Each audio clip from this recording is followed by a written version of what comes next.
கேரள மாநிலம் கண்ணூரில் பல்பொருள் கடையை உடைத்து சேதப்படுத்திய நபர் சாக்லேட்டை திருடிச் செல்லும் வீடியோ காட்சி வெளியாகியுள்ளது.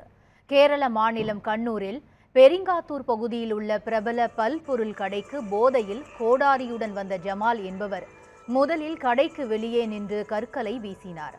இதில் அதிர்ச்சியடைந்த வாடிக்கையாளர்கள் மற்றும் உரிமையாளர் அலறி அடித்து ஓட்டம் பிடித்தனர். இதையடுத்து கடைக்குள் புகுந்த ஜமால் அங்கிருந்த பொருட்களை அடித்து நொறுக்கிய பின் அங்கிருந்த சாக்லேட் ஒன்றை திருடிச் சென்றார். இதைத் தொடர்ந்து பொதுமக்கள் அவரை பிடித்து போலீசாரிடம் ஒப்படைத்தனர்.